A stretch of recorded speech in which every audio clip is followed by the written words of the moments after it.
বিপজ্জনক অবস্থায় ওনার চিকিৎসা চলছে।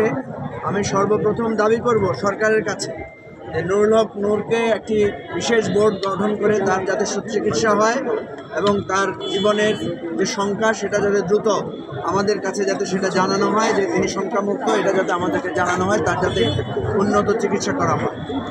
দ্বিতীয়ত যে কথাটা বলা হয়েছে এটা আপনারা দেখেছেন যে আমরা অবাক হয়ে লক্ষ্য করলাম যে আমাদের পুলিশ লাঠিচার্জ করে আমরা দেখি, কিন্তু এইভাবে নৃশংসভাবে গুটিয়ে নুরুল হক নূরকে যেভাবে মারা হয়েছে এটা অত্যন্ত বোঝা গেছে যে তাকে ইন্টেনশনালি তাকে টার্গেট করে এটা করা হয়েছে।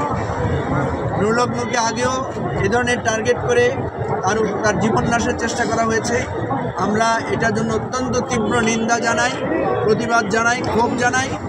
আমরা চাইলে আজকে সারা বাংলাদেশে কিন্তু এই প্রতিবাদ বিক্ষোভ ছড়িয়ে দেওয়ার সুযোগ আছে, কিন্তু আমরা মনে করি আমরা অনেক রক্তক্ষরণের মধ্য দিয়ে এতটুকুতে এসেছি। আমাদেরকে ধৈর্য ধরতে হবে, শৃঙ্খলার সাথে প্রতিবাদ জানাতে হবে।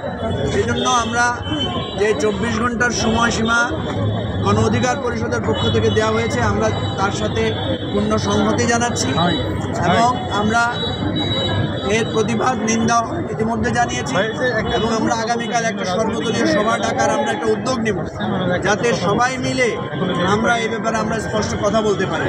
আমাদের কথা অত্যন্ত স্পষ্ট, যারা হামলা করেছেন, যারা এই ধরনের নৃশংস নির্যাতন করেছেন তাদের ছবি ফুটেজ আমাদের কাছে আছে। তদন্ত করতে 6 ঘন্টায় যথেষ্ট। 6 ঘন্টার মধ্যে তদন্ত করে আমরা চাই তারা কি পদক্ষেপ নিয়েছেন সেটা আমাদেরকে জানাবেন। তারপরে আমরা 24 ঘন্টা সময় দিয়েছি। ডক্টর আসিফ নজরুলের সাথে আমরা এতক্ষণ কথা বলেছি, উনি আমাদের সামনেই প্রশাসনের উচ্চ পদস্থ জায়গায় কথা বলেছেন, উনি সেনা প্রধানের সাথে কথা বলেছেন, স্বরাষ্ট্রমন্ত্রী উপদেষ্টার সাথে কথা বলেছেন এবং আমরা আশাবাদী যে উনি আমাদের দাবিগুলো পৌঁছিয়ে দেবেন। আমরা আসিফ নজরুলকে জানি, উনি অতীতে আমরা যখন বিপদগ্রস্ত ছিলাম সব সময় তিনি আমাদের পাশে ছিলেন, যার কারণে আমরা মনে করি যে কয়েকজন জুলাইয়ের চেতনা এবং অঙ্গীকারকে ধারণ করেন উপদেষ্টা পরিষদে তাদের মধ্যে আসিফ নজরুল অন্যতম। সুতরাং এখানে অনেকে আমাদেরকে মাথা ঠান্ডা রাখতে হবে, আমাদেরকে মনে রাখতে হবে যে আমাদের অনেক দীর্ঘ পথ পাড়ি দিতে হবে এবং 111-এর একটা ষড়যন্ত্রতে বারবার ঘুরপাক খাচ্ছে। সেটা আমি রাশেদের কাছ থেকে শুনেছি যে কেউ কেউ জুলাই নিয়ে কটূক্তি করেছেন হামলা করার সময়। এটা অত্যন্ত অ্যালার্মিং বিষয়। আমাদের ত্রুটি বিচ্যুতি থাকতে পারে, কিন্তু আবু সাইদ মুগ্ধরা রক্ত দিয়ে যে জুলাই অভ্যুত্থান ঘটিয়েছেন সেই জুলাই অভ্যুত্থানের প্রতি কারো হিংসা, কারো অপবাদ, কারো অবহেলা কিন্তু আমরা সহ্য করবো না ইনশাআল্লাহ।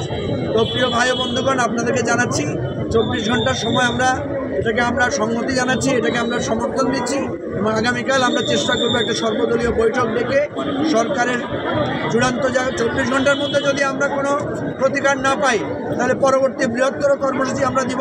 তখন কিন্তু এই আন্দোলনকে আর থামানো যাবে না, তখন কিন্তু এটার একটা চূড়ান্ত পরিণতি আমরা দেখবো ইনশাআল্লাহ। আপনাদেরকে ধৈর্যের সাথে, সাহসিকতার সাথে, ঐক্যবদ্ধতার সাথে পরিস্থিতি মোকাবেলা করার জন্য অনুরোধ জানাচ্ছি। সবাইকে ধন্যবাদ।